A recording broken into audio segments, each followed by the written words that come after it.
Bueno, gracias al Rey porque nos da la oportunidad de hacer estas oraciones, ¿verdad?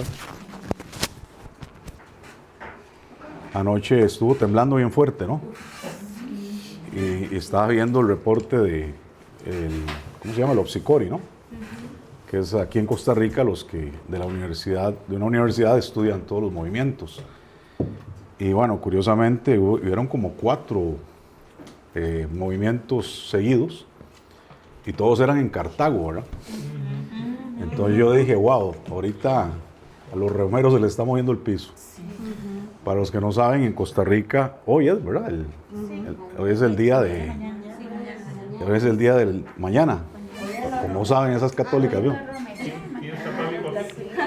Bueno, el 2 de agosto es el día donde los romeros hacen peregrinación de todas partes del país para ir a visitar una catedral donde está la mal llamada Reina de los Cielos, ¿verdad?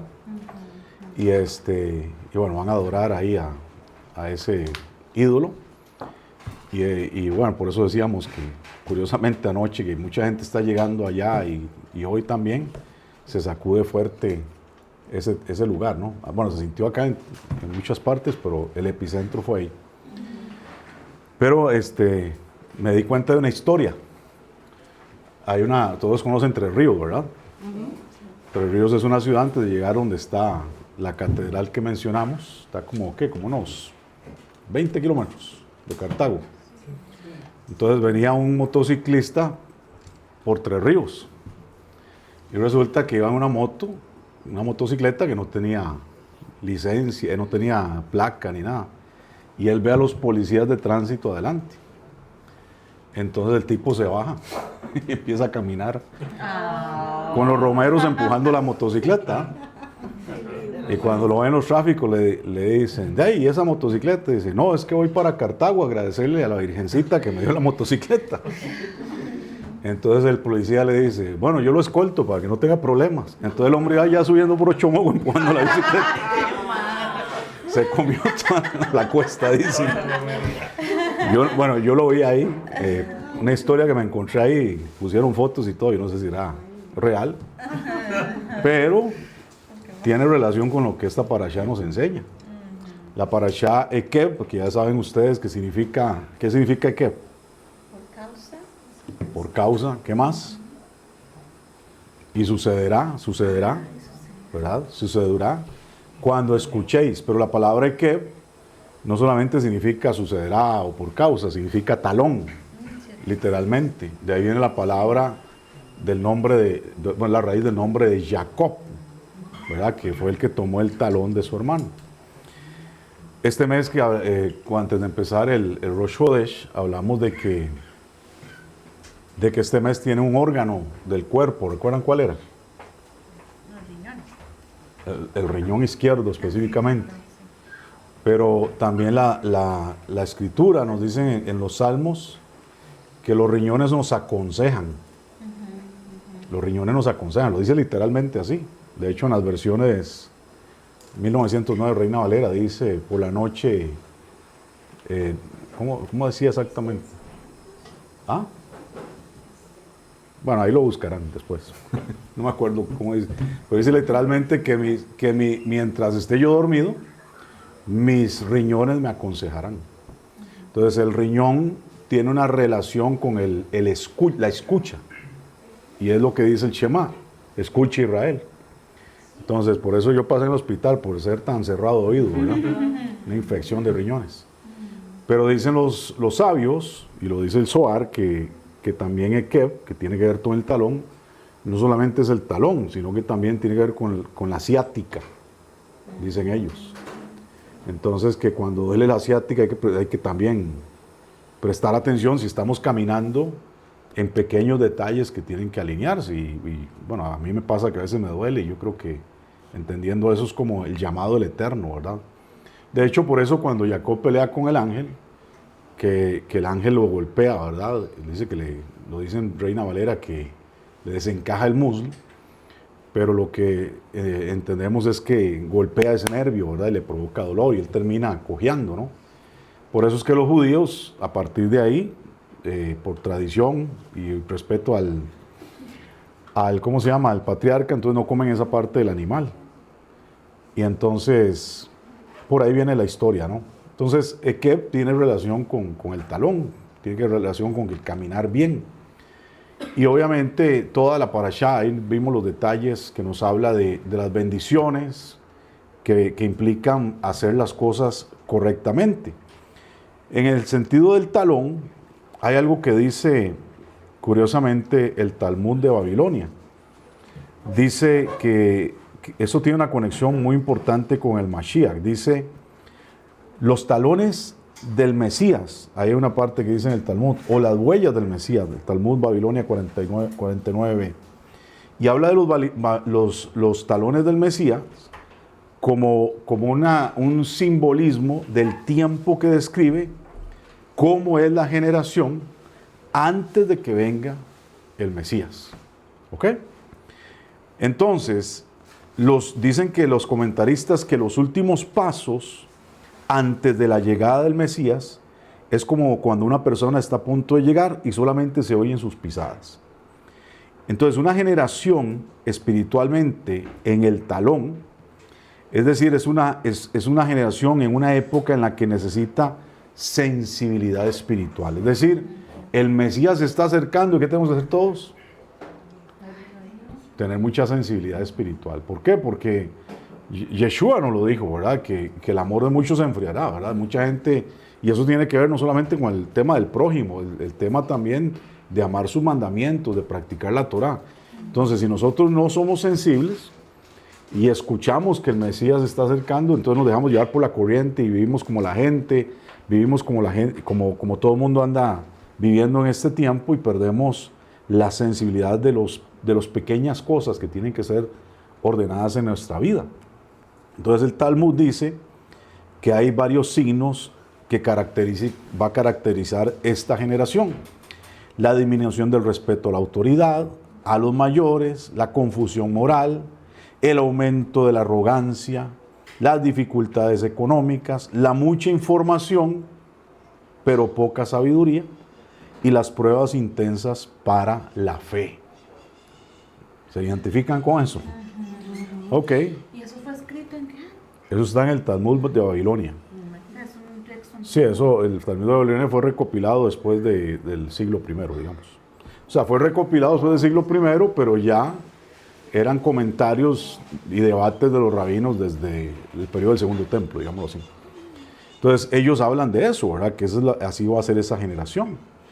Entonces, por eso hay una conexión muy poderosa con lo que dice esta parashá, ¿verdad? Porque dice, y acontecerá que cuando escuches, ¿ya?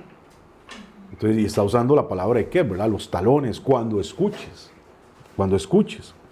Entonces, obviamente, esto alude a los mandamientos que muchas personas lo que hacen es pisotearlos con sus talones, ¿verdad? No les prestan atención y no le dan importancia a esos pequeños detalles, ¿verdad? Entonces, el llamado antes de que venga el Mashiach no es que andemos haciendo cosas espectaculares, ¿verdad? Actos espectaculares, sino que seamos fiel en lo pequeño. ¿Qué dijo Yeshua acerca de ser fiel en lo pequeño? El que fiel en lo poco es fiel en lo mucho. Exactamente. Él nos llama a ser fiel en lo poco, porque seremos fieles en lo mucho. Y lo poco tiene que ver con las cosas de este mundo. Lo mucho tiene que ver con las cosas del reino.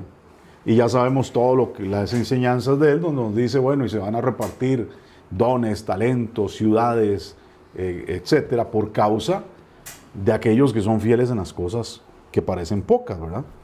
Entonces, desde esa perspectiva mesiánica, muchos creyentes deben entender que hoy estamos viviendo un periodo con esas características, que son semejantes a esta declaración, que es Igbeta de Mashiach, los talones del Mesías, y que más allá de simplemente identificar como una fecha específica, ¿verdad? Que es lo que a veces la gente quiere hacer, ¿qué tenemos que estar nosotros? Vigilantes. ¿En qué? En caminar con fidelidad. A mí me preocupa mucho cuando salen los profetas de redes sociales, ¿verdad? Diciendo, uy, ahora sí, mire lo que está pasando en España, invadieron España los marroquíes y ahora sí esto se descompuso. Y ahora sí Irán tiró una bomba y ya se va a acabar el mundo. Entonces, podemos caer en eso, ¿verdad? De alarmarnos y eso al final vende mucho, ¿no? Pero Yeshua nos dice algo muy importante. Dice que antes de que venga su regreso, ¿qué tenemos que hacer? Estar haciendo lo que tenemos que hacer. Que seamos hallados fieles, haciendo su voluntad. Eso es el escenario que a nosotros nos debe realmente preocupar. Entonces, más que pensar en lo que pasa allá afuera, lo primero es pensar en lo que está pasando dentro de nosotros. Cómo nosotros nos estamos ordenándonos en ese sentido. Entonces, es importante porque esto del lekeb, ¿verdad? El talón, va a representar siempre la acción. En la mística se enseña que la cabeza representa la sabiduría, pero el talón representa la obediencia. Por eso cuando esta parashá comienza a decir, y sucederá, porque escuchéis estos decretos, entonces hay un juego de palabras, porque que elude a los mandamientos que la persona puede pisotear con el talón, o sea, pues no prestarle atención o no hacer las cosas con cuidado. Entonces, es de gran importancia que nosotros consideremos siempre los pequeños detalles. A veces no son los grandes mandamientos. Por ejemplo, podemos tener un gran mandamiento, el Shabbat. Pero en el Shabbat hay un montón de cositas pequeñas también, que tenemos que prestarles atención, ¿verdad? Hay que ir puliendo esos detalles, porque al final la suma de todas esas cosas es lo que hacen un gran mandamiento convertirse en una realidad para nosotros. Entonces, es importante que relacionamos eso con la perseverancia en nuestra vida. Por ejemplo, ¿en qué lado está el nervio ciático? ¿Derecho o izquierdo? El izquierdo. ¿Izquierdo o derecho? Izquierdo. Ok. Entonces, si nosotros vemos el árbol de la vida, nos damos cuenta que todo el lado izquierdo hay sefirot que tienen que ver con cosas que nos hablan de restaurar el camino espiritual. Por ejemplo, del lado izquierdo está Netzach. ¿Qué era Netzach? Perseverancia. Está también Jod. ¿Qué es Jod? La humildad. Entonces, mantenerse firme en la perseverancia y en la humildad es importante, aun cuando las condiciones son complicadas, cuando el camino se pone bastante difícil, ¿verdad? Entonces, en medio de estos días que son de confusión moral, de gente que olvida las pequeñas cosas, tenemos que trabajar y avanzar realmente siendo firmes en las acciones que nosotros tenemos. La palabra nos dice en Santiago, ¿alguien quiere leer Santiago 1:22? Si alguien está ahí en el grupo conectado, puede leerlo también. Amén. Adelante. Alguien, Santiago perdón, 1:22. alguien que vaya buscando Romanos 2:13. Amén. Listo. Y Salmo 100, aquí Débora de Romanos, y Salmo 105 del 8 al 11. ¿Alguien más? Permítame. Ok, aquí mi esposa va a leer el Salmo. Adelante con Santiago, mi hermana. Perdón, es que Santiago, No se preocupe. es que me agarro con la Biblia cerrada. Ay, no lo encuentro, Roe. Está después de... Está en la Biblia. Sí, En la- después de Hebreos. Después de Hebreos. ya, Roe, ya. Aquí. Listo. Todo nos pasa, a mí también me pasa mucho. Santiago 1:22. dice, Santiago, siervo de Elohim y del Adón Mashiach. 1:22, por favor. Sí, Capi- es 1:22. Capítulo 1, verso 22. 22, perdón, sí. Sí, gracias. No se contenten solo con escuchar la palabra, pues así se engañan ustedes mismos. Oiga, Lleven a la práctica. ¿quién es el que se engaña? Nosotros mismos. Pero ¿por qué nos engañamos? ¿Cómo nos engañamos? Pues, Solamente escuchando la palabra. O sea, solamente somos oidores. Ay, sí, qué bonito el Shabbat, qué bonito la Torá, qué bonito esto. Pero nos vivimos engañando porque al final eso no funciona si no realmente ponemos las cosas en práctica. ¿Quiénes son los que heredan el reino? No son los que oyen, son los que hacen la Torá. Eso es lo que nos quiere decir. Muy bien, gracias, nuestra hermana. Romanos 2:13, pasen el micro, por favor. Okay. Porque no son simplemente los oidores de la Torá a quienes Adonai considera justos, sino son los hacedores de lo que dice la Torá, los que serán justificados ante los ojos de Adonai. Wow, entonces el justo, ¿quién es? ¿Quién es el justo? ¿El que oye o el que obedece? El hacedor. ¿El que sabe o el que hace?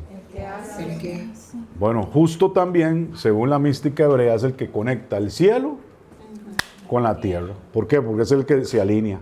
Más buscar primeramente el reino y su justicia, eso es alineamiento.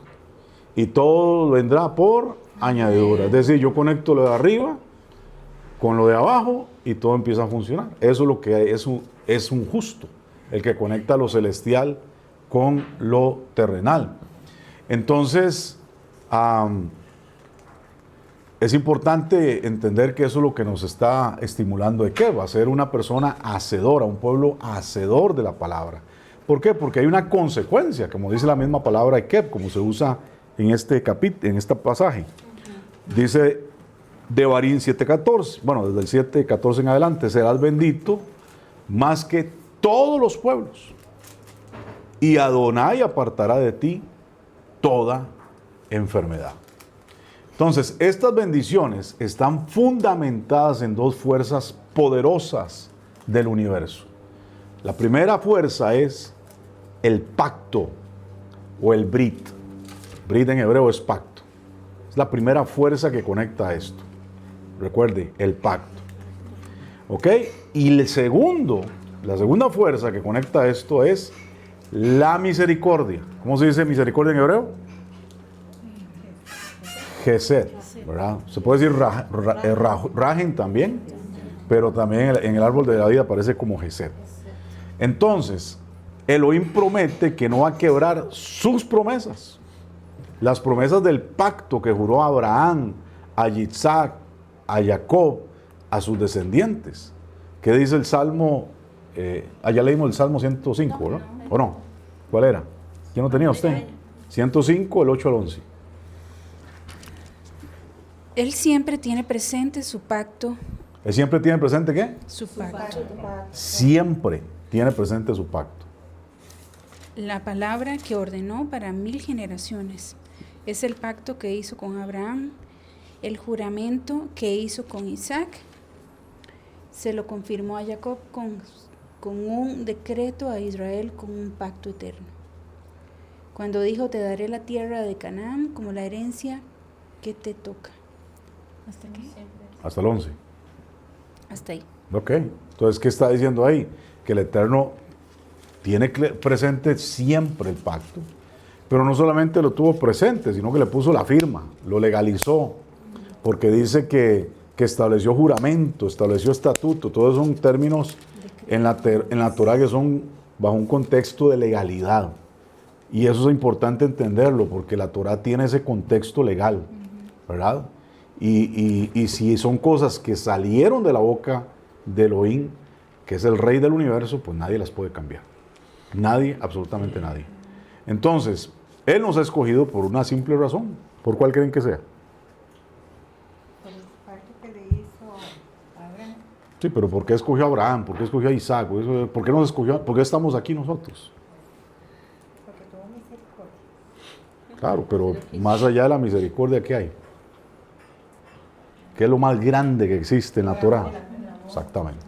Entonces somos escogidos porque Él nos ama, y como nos ama, pues Él permanece fiel al juramento que hizo a los patriarcas. Es posible que lamentablemente hoy estemos cosechando, que hoy posiblemente estemos cosechando muchos beneficios gracias a la fidelidad de nuestros ancestros. Y por eso tenemos que tener mucha gratitud. Ahora, sí podemos tal vez estar a veces sufriendo consecuencias de cosas que no se hicieron bien. ¿verdad? Y eso más que preocuparnos debería ser un síntoma que nos dice, ok, ¿por qué siempre se me bloquea esto? ¿Y por qué esto no me sale? ¿Y por qué esto no funciona? ¿Cómo reparamos esa situación? Porque yo creo y yo considero que estamos, todos los que estamos acá y mucha gente que está en una condición similar a la nuestra, que conocimos la Torá, llegamos porque conocimos a Yeshua, hoy estamos acá. Hoy estamos como un proceso muy fuerte, de una reparación muy fuerte también. ¿Por qué? Porque en nuestra vida se vienen a juntar, digamos, usted tiene el canal materno y el canal paterno, un montón de cosas que no se hicieron bien y que empiezan a dar síntomas de cosas de que no salen bien, por qué hay esta situación, por qué cosas recurrentes. Y usted que tiene la conciencia hoy en día, pues le toca, ¿verdad?, ser como el escogido para hacer una gran reparación. Ahora, ¿cómo se hace esa gran reparación? Pues haciendo teshuva. Diciendo, Padre, yo te pido, yo no sé qué no hizo mi abuelo o mi bisabuelo que tenía que haber hecho. Yo no sé si se robaron dinero, yo no sé si se metieron en deudas, yo no sé si hubieron infidelidades, yo no sé qué situaciones hay. Y no es el tema de la maldición generacional, no es eso. Son las consecuencias, que es diferente. Porque ¿qué hace el Eterno? Él dice el Eterno, yo soy misericordioso. Eso lo dicen los 13 atributos de la misericordia del Eterno que Moshe declaró cuando lo vio allá en el monte. Y él dice, porque tú visitas la maldad hasta la tercera, de los padres a los hijos hasta la tercera y la cuarta generación. Pero no es que el Eterno viene aquí a decir, ok, te la voy a cobrar porque mira todo lo que hicieron esta gente. No, Él no está diciendo eso. Lo que está diciendo es que Él visita, por ejemplo, tu generación, para ver si tú vas a corregir lo que hicieron otros. ¿Por qué? Porque en tu vida está el poder de la reparación, de hacer el tikún. Tal vez tu abuelo no lo entendía, tu papá no lo entendía, tu mamá no lo entendía, tu abuela no entendía, pero tú lo entiendes ahora. ¿Y qué tienes que hacer? El tikún. Porque a que no sabes, todas las bendiciones que también pueden estar estancadas de ahí para atrás, probablemente son las que van a estar en tu vida. Amén. Y por eso a veces la tenemos tan complicada, ¿verdad? Porque nos toca lidiar con un montón de temas que tal vez ni siquiera tenemos idea que estaban ahí. Pero yo creo que el Eterno nos ha dado la conciencia para que no nos dejemos llevar simplemente por las consecuencias. Les he dicho mucho en estos tiempos, o sea, o vivimos en la vida kármica, ¿verdad? Donde estamos ahí, llevando palo y diciendo, ay, es que todo siempre ha pasado esto en mi familia. Ay, es que mi vida siempre ha sido así. Es que todos en mi casa les pasa lo mismo. O sea, eso no es lo normal. Lo normal de parte del Eterno es que tú seas bendecido, que seas prosperado, que te vaya bien en todo, porque eso nos lo dice la Escritura muchas veces. Pero ¿qué es lo que sí tenemos que hacer? Salirnos de la carretera del karma y meternos en la carretera de la verajá, la bendición y del shalom. Esa es la sintonía correcta para nosotros. Pero si nosotros no somos conscientes, no hacemos teshuva y vemos un montón de síntomas, ¿verdad? Cada rato que van y vienen y no nos paramos a decir, bueno, pero a ver, ¿por qué tengo que hacer reparación? ¿Cuántas almas estoy cargando encima que no se han ordenado? Por decirlo de alguna manera. Y tengo que empezar a hacer esa teshuva. ¿Ok? Entonces, cuando nosotros elegimos amar a Elohim, es sin duda algo fundamental que nosotros somos responsables de guardar sus mandamientos.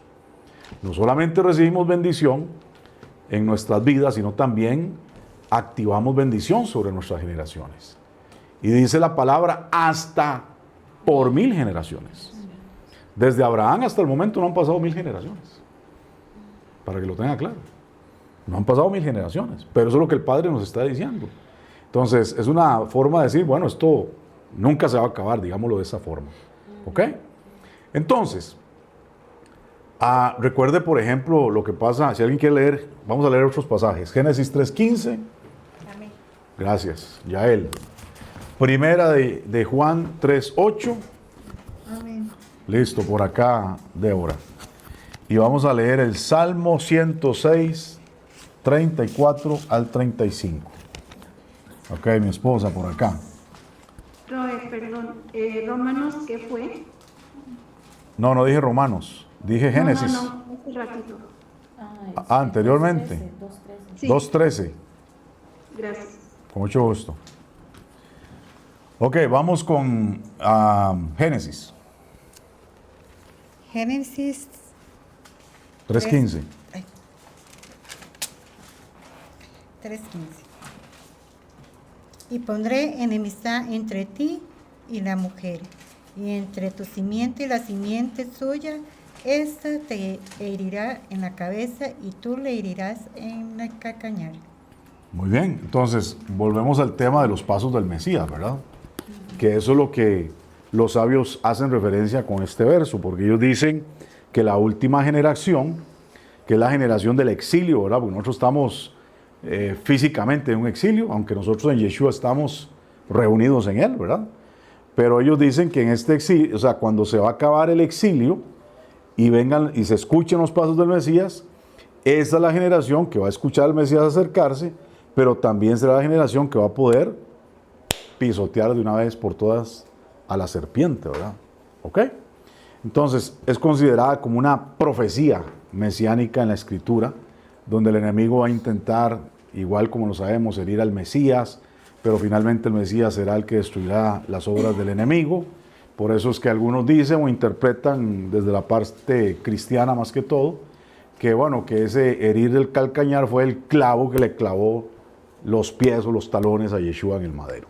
Entonces que ahí se cumple, digámoslo de esa forma. Puede ser. Ahora, ¿qué dice 1 Juan 3:8? Las personas que permanecen pecando es de Hashatán, porque desde el mismo principio Hashatán ha permanecido pecando. Por esta razón el Hijo de Adonai fue manifestado para destruir las obras de Hashatán. Que las obras del contrario, ¿verdad? Como hemos aprendido. Recordemos que Hasatán, ¿verdad? O el contrario no es el nombre de un demonio. ¿Qué es el Hasatán? ¿Ah? La energía opuesta. Es un título que se le da a alguien que hace oposición. Hasta el ángel de Adonai se le llama Hasatán en la Torah. Entonces, todo lo que nos hace oposición es algo que está operando contrario a la voluntad del Eterno. Punto. Entonces, el que practica el pecado, ¿qué está haciendo? Bueno, ahí está del lado de la oposición. Eso es lo que dice. ¿Por qué? Porque siempre esto ha sido desde el principio. El que peca ha estado siempre en oposición a la voluntad del Padre. Entonces, ¿para qué aparece el Hijo de Elohim? ¿Para qué aparece Yeshua? Pues para deshacer esas obras, ¿verdad? Para que ya no tengamos como esa resistencia, así, wow, ¿y ahora cómo salgo de esto, verdad? Porque obviamente Él vino para librarnos de pecados que nos tenían bajo la pena de muerte. Por más que quisiéramos, no podíamos salir de esa condenación. Pero Él destruye eso para que salgamos de ahí. Entonces, cuando el Eterno está instruyendo a la nación de Israel para caminar en obediencia, para recibir las instrucciones, les dice que también van a entrar a la tierra, pero no solamente van a entrar, la tienen que poseer. Vamos, no solamente entrar, sino poseer. ¿Qué quiere decir? Que hay algo ahí que yo tengo que destruir. Y en ese caso ellos tenían que eliminar por completo a los habitantes. Ahora, si usted se pusiera así bien minucioso, le voy a dar un tip, póngase así bien minucioso a estudiar todas las guerras que hubieron ahí. De hecho, hay un pasaje que dice, estos son los reyes que que venció Yehoshua. Y ahí están los nombres, el rey de tal, el rey de tal, el rey de tal. Si usted se da cuenta, o los estudia, cada uno de esos nombres tiene que ver con un área de nuestra alma.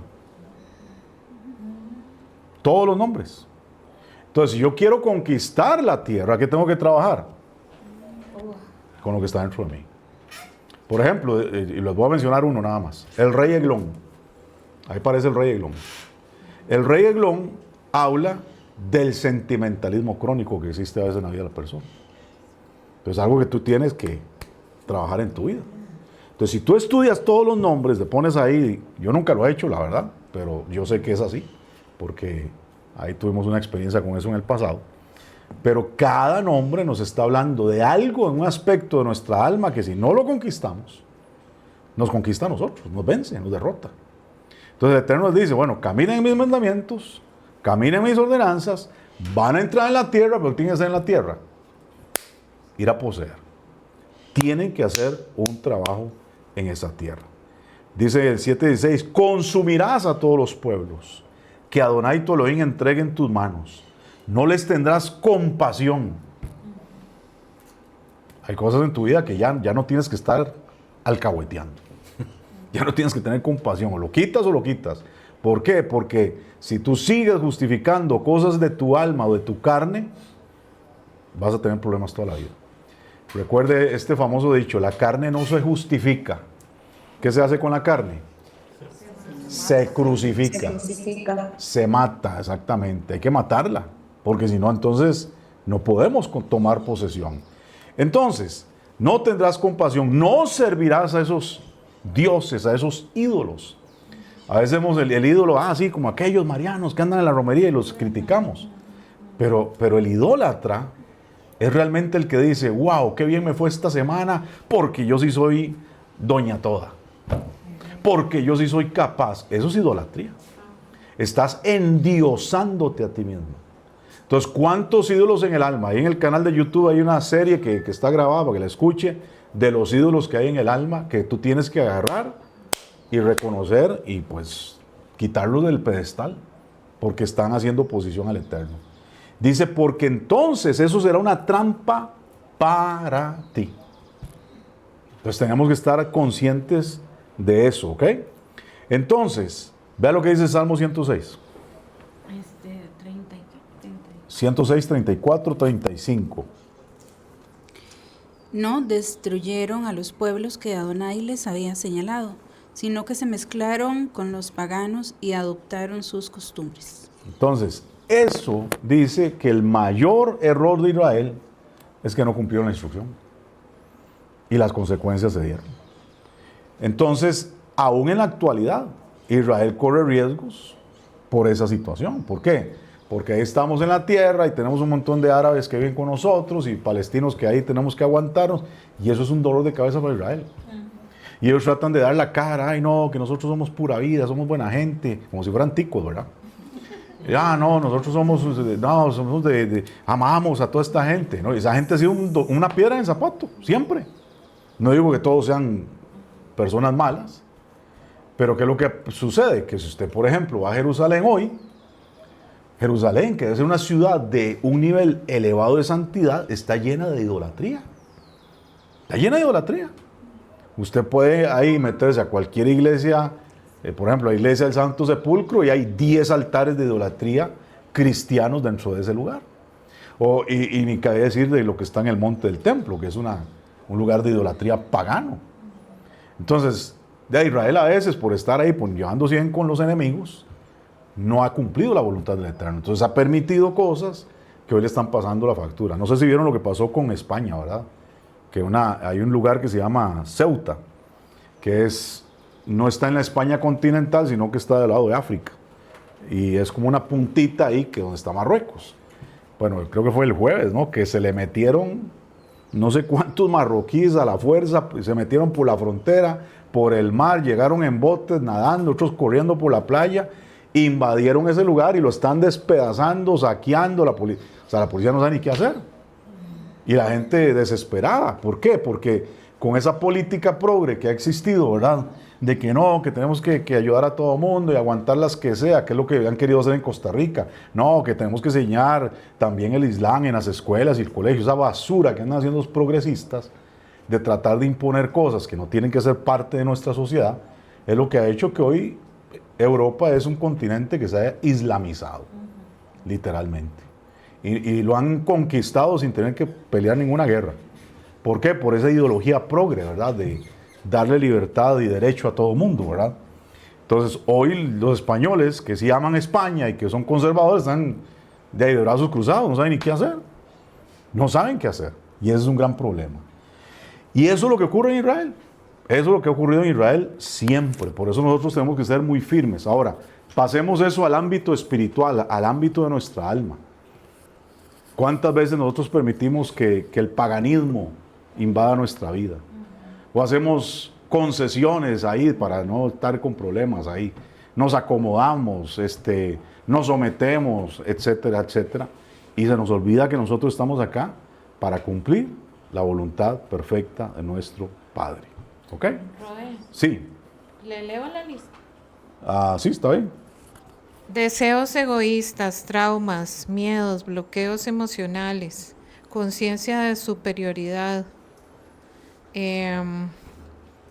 ruptura de los vasos, reino de caos, egoísmo, orgullo, el que dice gobierno solo, fuerzas emocionales descontroladas, fuerzas del ego, orgullo y mente fría, deseos materiales básicos, el desánimo y la apatía, el miedo y la ansiedad. ¿De qué más quiere? Ahí está todo el combo, ¿ah? Y esos son los reyes que tenemos que vencer, que están gobernando la tierra prometida de nuestra vida, digámoslo así.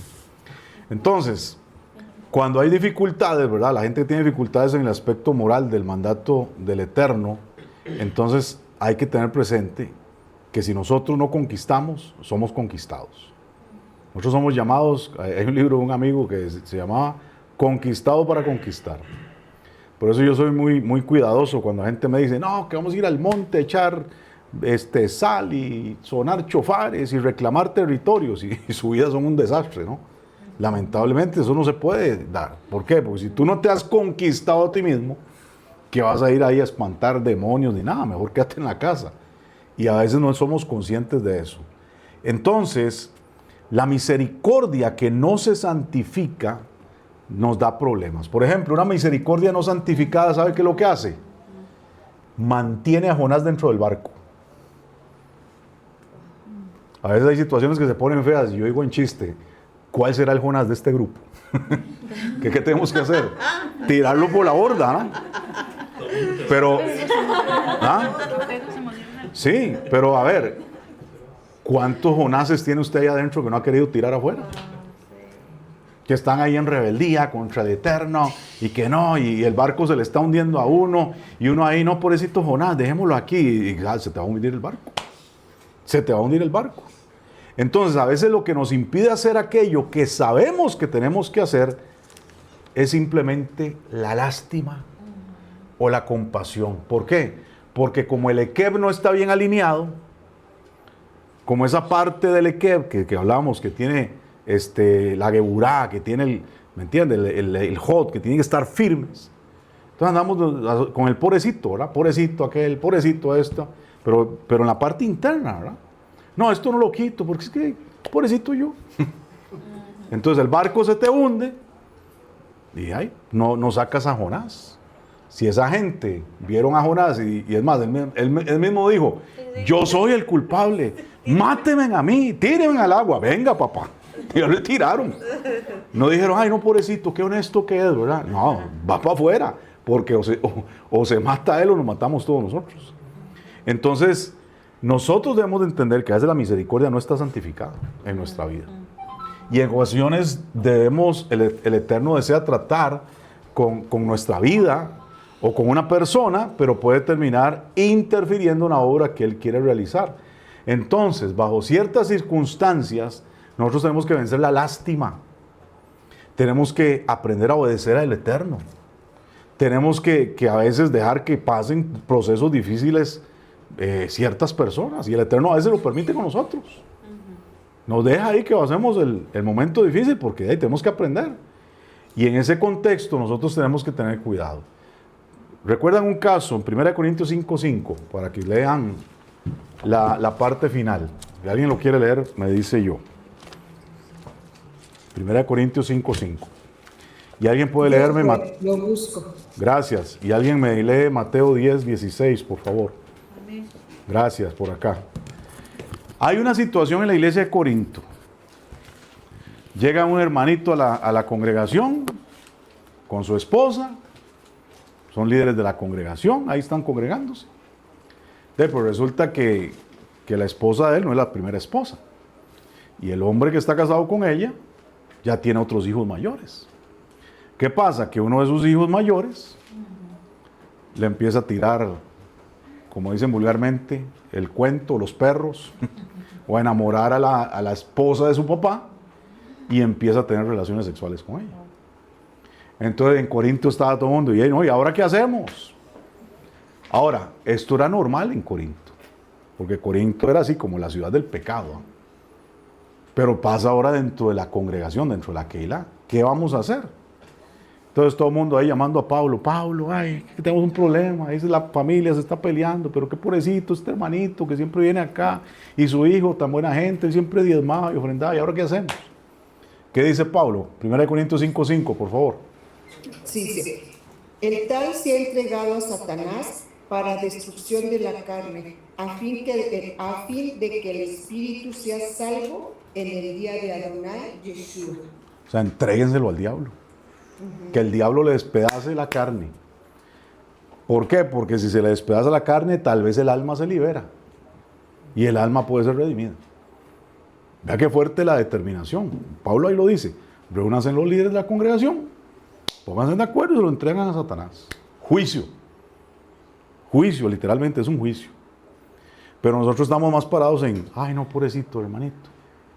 Vemos al hermano en pecado y dice, no, yo no voy a decir nada, yo voy a orar por él. Entonces se va al infierno él y se va al infierno usted también. Literalmente.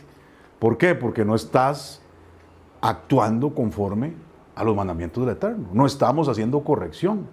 Porque a veces nosotros creemos que esto no, esto es solamente para mí.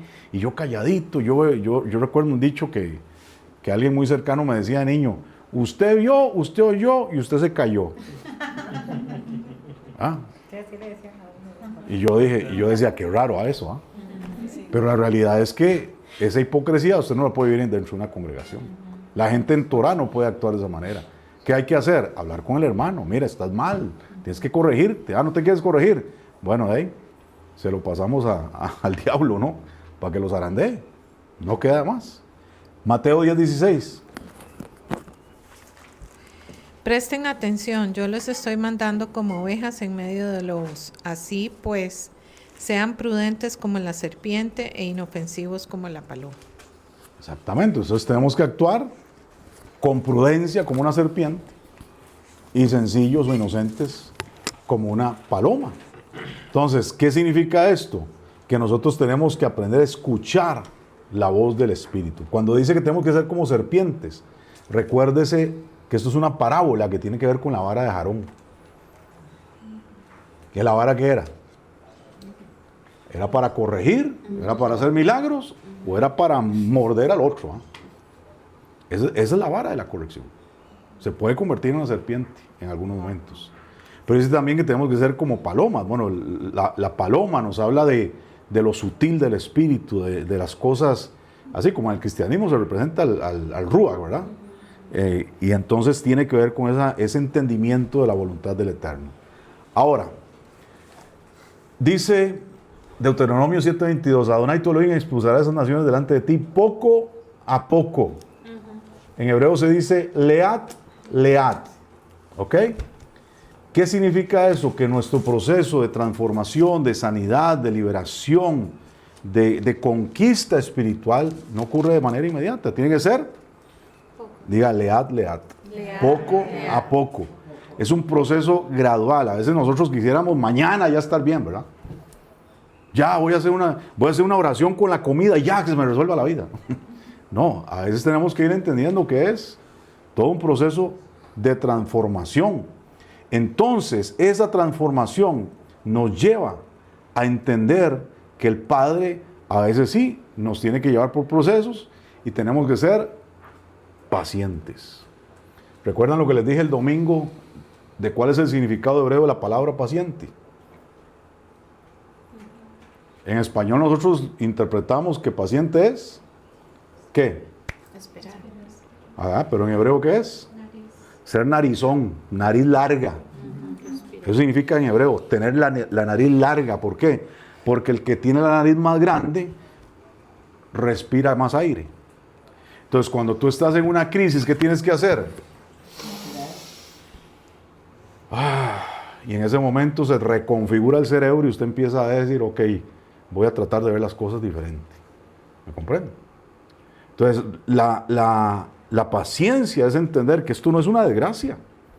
Esto no es para muerte, esto no es algo que me va a despedazar, esto es porque el Eterno me está haciendo ver las cosas desde otra perspectiva. Y cuando yo leo las cosas diferentes, puedo ver la voluntad del Eterno. Segunda de Corintios 3:18.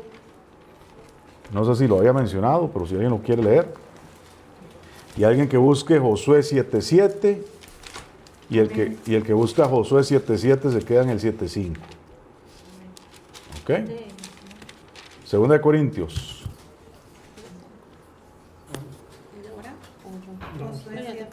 3:18.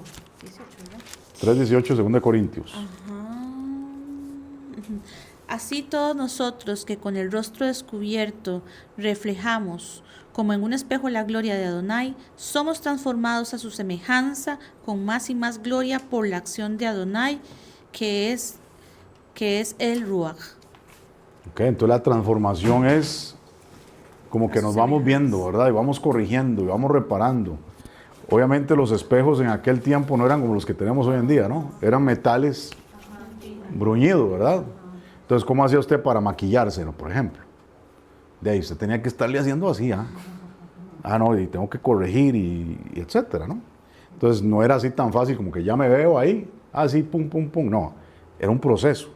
Igualmente, lo que Pablo nos está queriendo decir es que la obra del Ruach en nuestra vida es una obra personalizada.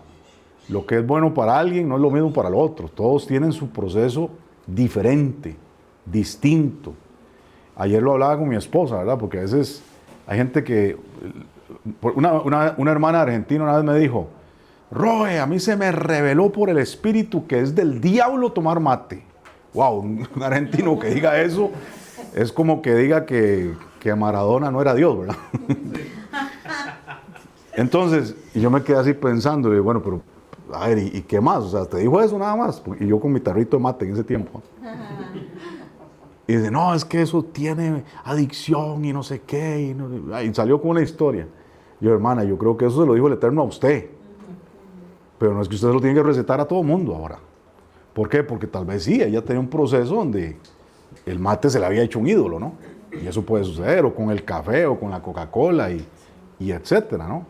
Entonces, ¿qué es lo que pasa? Que hay un proceso que esa hermana tenía que era para ella, pero a veces tendemos a recetarle lo mismo a todo mundo y todos tenemos cosas diferentes que cambiar a veces. Entonces, tenemos que aprender que cada uno tiene su proceso, que cada uno tiene que avanzar con la fe que tiene y tenemos que empezar poco a poco muchas veces. Ahora, hay cosas que en nuestra vida pueden ser malditas, que en hebreo se llaman jerén, que también se conocen como... ¿cuál es la palabra que usa la Reina Valera? Anatema, correcto. Eso es jerén. Y cuando hablamos de algo jerén, es algo que codiciamos en nuestro corazón y lo ponemos en un lugar tan especial de nuestra vida que le roba la voluntad del Padre, digamos, o el proceso que tiene que ocurrir en el Eterno.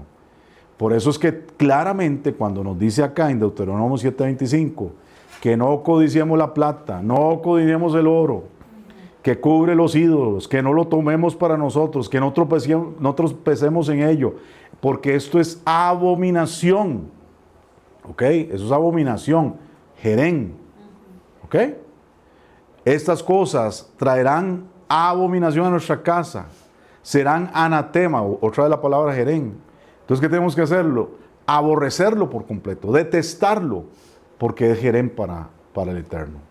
Entonces, ¿qué pasó, por ejemplo, en Yehoshua, capítulo 7, verso 7?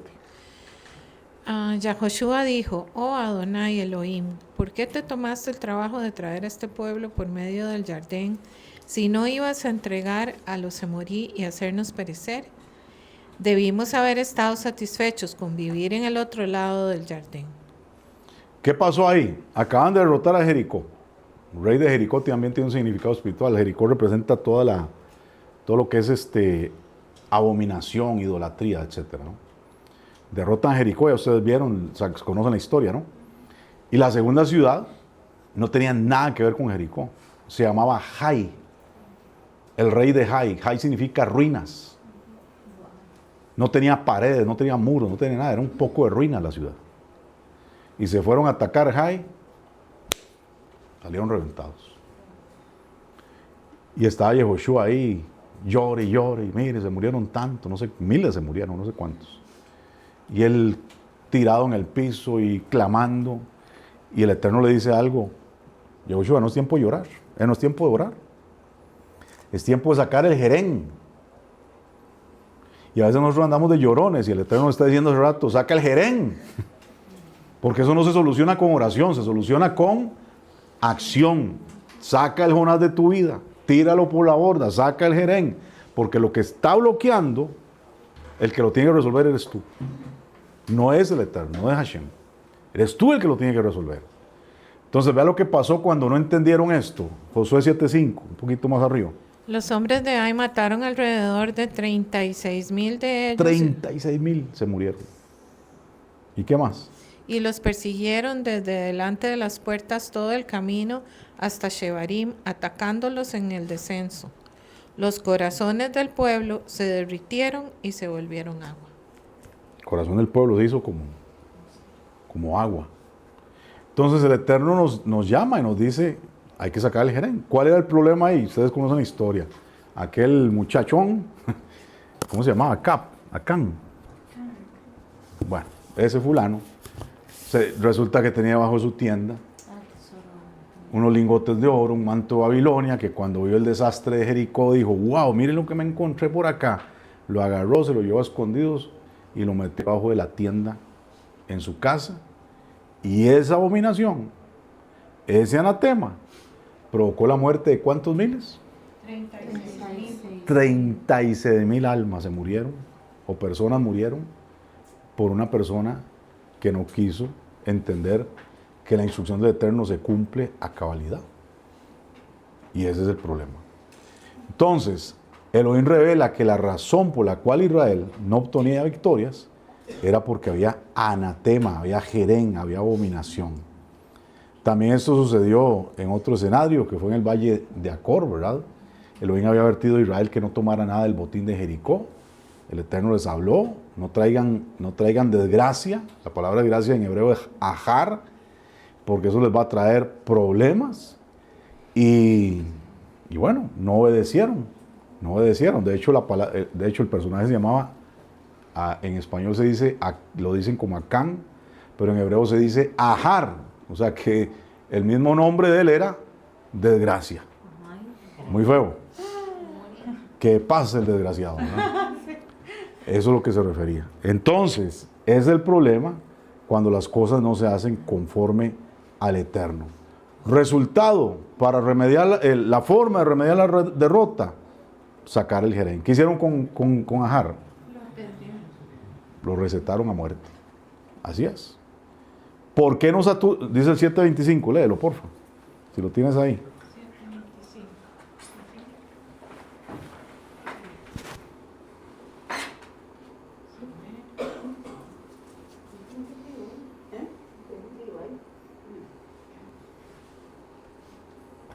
Y ahorita dan café, no se preocupen. Dice... Micrófono. Ustedes quemarán completamente las estatuas talladas de sus dioses. No sean avariciosos por la plata u oro de ellos. No lo tomen con ustedes, o ustedes serán entrampados por ello, porque es aborrecible a Adonai su Elohim. Ok, entonces el Eterno claramente les marca la cancha y obviamente desobedecen, ¿verdad? Ahora, vamos a adelantarnos un poquito. Hay una disciplina que es la disciplina del Shaddai, ¿verdad? Porque Elohim como Shaddai. Shaddai significa literalmente el amamantador, ¿verdad? Eso es lo que significa la palabra Shaddai. Elohim es como un padre, sí, que nos toma en su pecho, nos arrulla, nos alimenta, nos amamanta, pero también como padre amoroso, él también corrige, él disciplina, forma a los hijos mediante dificultades, mediante desiertos. Y por eso, por ejemplo, el libro anterior se llamaba ¿cómo? El que leímos de la Torá. ¿Cómo se llamaba ese libro? Bamidbar, que significa En el desierto. Midbar es desierto, ¿verdad? Pero también la palabra midbar significa hablar. Entonces la palabra bad midbar significa en el hablar. Pero también la palabra mad midbar tiene que ver con la palabra dabar. La palabra y dabar significa palabra. Entonces quiere decir que el Eterno a veces nos pone en el desierto para que nosotros aprendamos a hablar. ¿De qué? De la palabra. Porque en el desierto solamente se puede atravesar por medio de la palabra. Por eso es que el Eterno, dice en Deuteronomio 8.2, que Él te puso en todo este proceso ¿para qué? ¿Qué dice el 8.2 de Deuteronomio? ¿Quién lo quiere leer?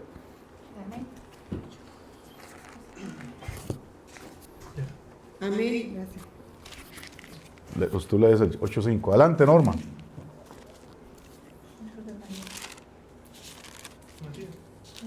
Soy María. Ah, perdón, María. Me equivoqué de país.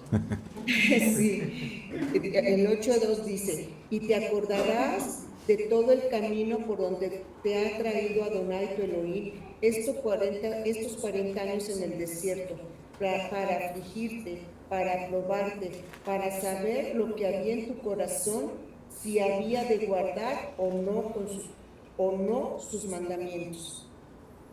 Entonces siempre el Eterno lleva al desierto ¿para qué? Para que aprendamos a ser fieles, a guardar sus mandamientos, a caminar correctamente. ¿Sabe a quién le dice esto similar? ¿O en qué escenario? En el libro de Oseas, cuando al profeta Oseas se le ordena casarse con Gomer, que era una ramera. Y Oseas llega siendo un príncipe de Israel, y se casa con ella, la saca de su condición, le da todo, le da hijos, le da familia. ¿Y qué hace Gomer al tiempo? Se vuelve a sus amantes. Entonces, dice la Escritura que ahí le habla con ternura a esa mujer. Y dice que la lleva al desierto para hablarle con ternura, para llevarla a examinar su corazón. Y obviamente eso representa a Israel, nos representa a nosotros. Entonces el Eterno siempre te pone en ese proceso para hablarte con ternura, para que escuches sus palabras, para que aprendas a caminar en sus palabras. ¿Para qué? Para que puedas demostrar que sí, tú puedes ser fiel a pesar de la dificultad. Entonces, esto es muy importante porque la disciplina es una expresión del amor. 8.5 acá con Yael. Reconoce a sí mismo en tu corazón que como castiga el hombre a su hijo, así Adonai tu Elohim te castiga.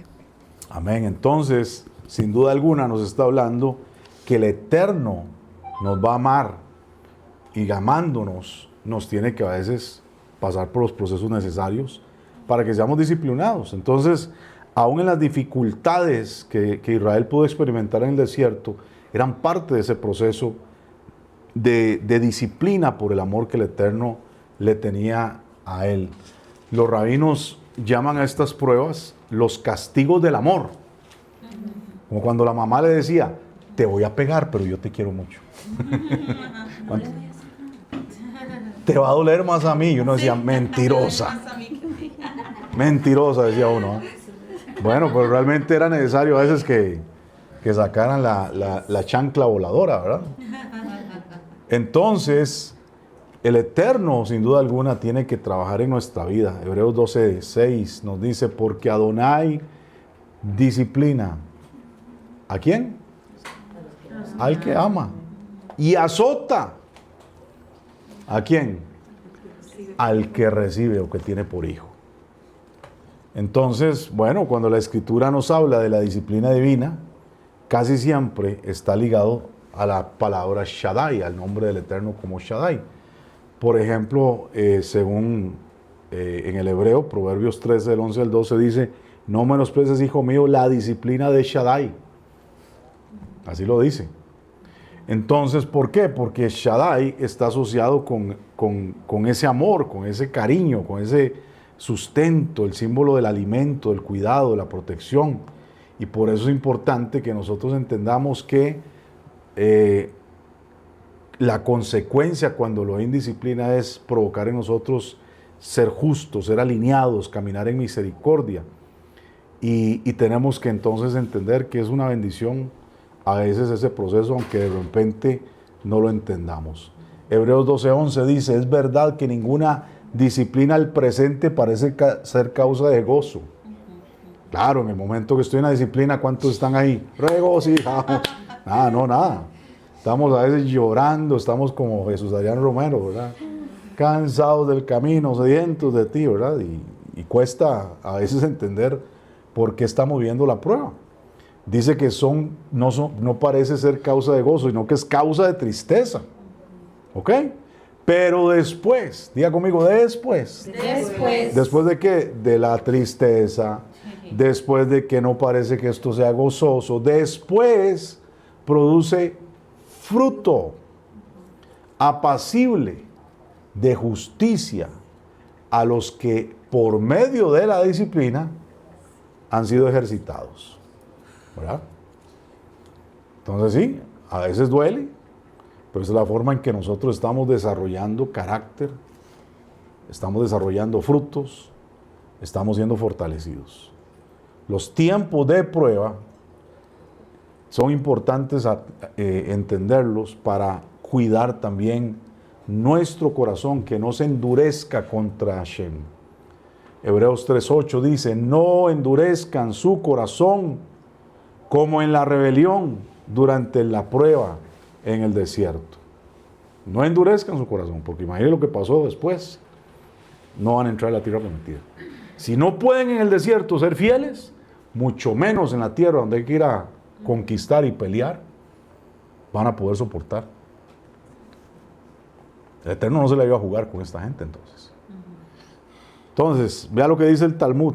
Aquellos que se alegren en los sufrimientos son los que aman a Elohim. Los que se alegran en el sufrimiento. La palabra hebrea, nisayón, viene de un verbo llamado lesot, que significa probar o poner a prueba. ¿Ok? Entonces, aprender de la disciplina, eso es lo que significa nisayón, aprender de la disciplina. Cuando nosotros aprendemos, ¿qué hacemos con la disciplina? Somos agradecidos, a pesar de, somos agradecidos con la corrección. Eso es lo que hace una persona que va entendiendo y se vuelve sabia. Y entendemos que es para nuestro beneficio.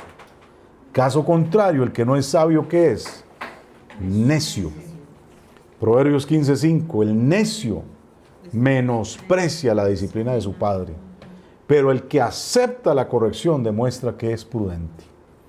Entonces Elohim nos promete atravesar dificultades del desierto, introducirnos en una buena tierra. Y eso es muy importante, entender que esa tierra se la prometieron hasta Abraham. Abraham no entró a la tierra. Porque todo el tiempo que tuvieron que pasar, ¿cuántos años pasaron desde Abraham hasta entrar a la tierra? Diga, muchos. Así fue, muchos.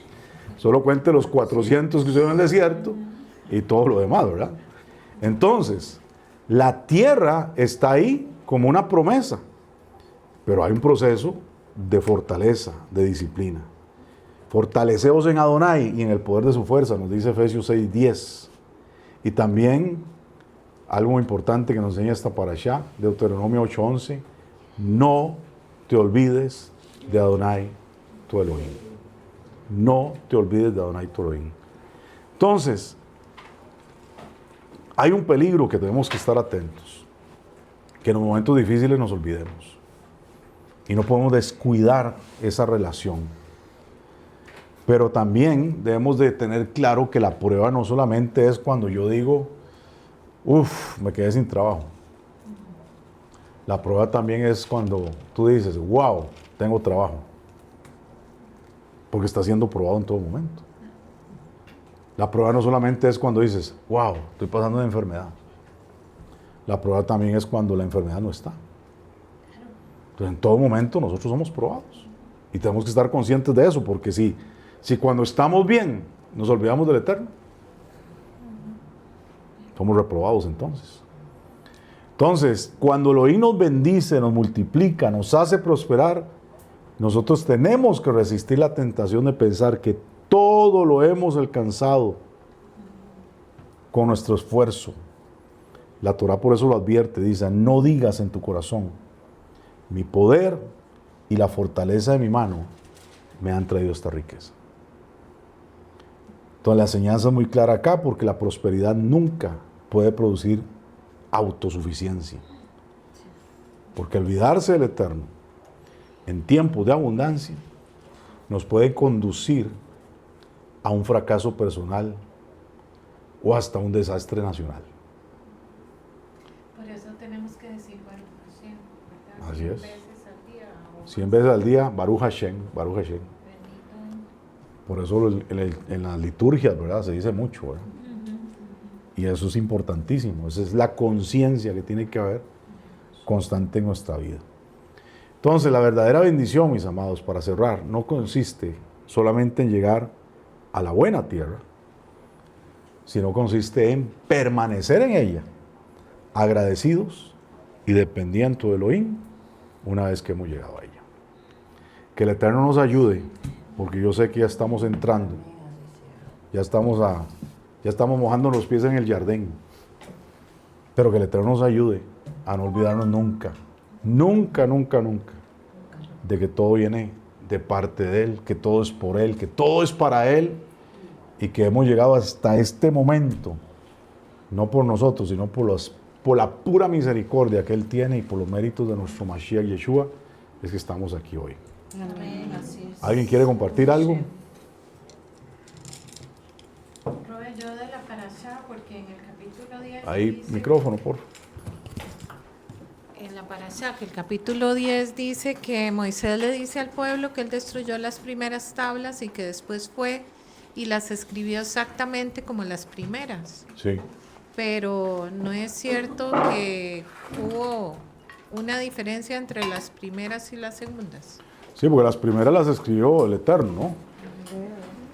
Las primeras tablas, eso lo dice el Midrash, las primeras tablas fueron, el mismo Eterno las cortó, por decirlo así, las esculpió, las creó del trono donde Él se sienta, ¿verdad? Y el trono es de zafiro. Entonces, las tablas eran de zafiro. Y Él se las entrega a Moshe directamente. Pero Moshe las quiebra. Y por eso tiene que volver a subir, porque Moshe dijo, no, esta gente no se merece esto. Pero tiene que volver y ahora le toca hacer las tablas de piedra. Eso obviamente tiene un significado interesante, ¿no? Por ejemplo, por eso la bandera de Israel tiene 2 franjas, ¿verdad? Y el tzitzit tradicional tiene 2 franjas, y son de color zafiro también, color como celeste o algo así, ¿no? Porque representan las tablas que fueron entregadas por el Eterno. Ahora, dicen que en Salmos dice que el fundamento del trono es juicio y misericordia, ¿ya? Que es referencia a lo que es la Torá. Y así se llamaban los querubines, ¿verdad? Que estaban en la tapa del propiciatorio, porque la tapa del propiciatorio es el trono de gloria, es el trono del Eterno en la tierra, digamos así. Entonces tiene los querubines ahí, ¿verdad? Que si ustedes se ponen a ver la forma en que están los querubines, tiene la forma del cerebro también. De aquí, la parte de los, ¿cómo se llama esto? Los lóbulos, ¿es? Entonces están así encontrados. ¿Por qué? Porque dentro del cerebro tenemos la glándula pineal, que ahí es donde se sienta la gloria de Dios en nuestra vida. Pero nosotros también, bueno, ya es otro tema, pero es parte de la activación de la conciencia que tiene que haber en nuestra vida, trabajar en limpiar la glándula pineal, porque todo el mundo, nosotros vivimos en un entorno donde todo está diseñado para atrofiar la glándula pineal. Pero si la glándula pineal se limpia, que se puede limpiar a través de la comida, de la alimentación. Por ejemplo, hay algo que le echan en todas las partes del mundo al agua para consumir. Claro, y el cloro hace efecto en la glándula pineal, pero hay algo que le daban a uno de niño también y lo tiene la pasta de dientes. El flúor. Exactamente, eso calcifica. Hasta la sal, Roy, trae, aparte de yodo, trae flúor. La Claro, sal. porque con eso la limpia, ¿no?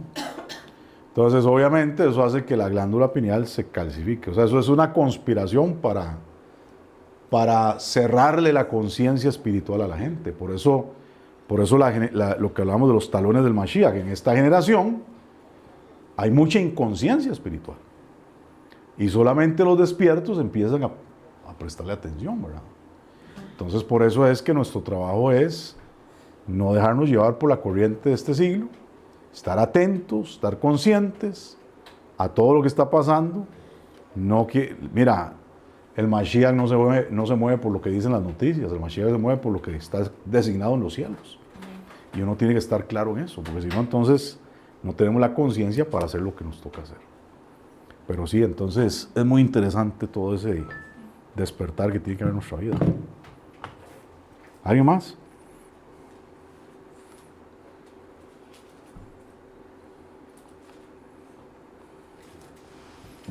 Ok, entonces vamos a orar para cerrar.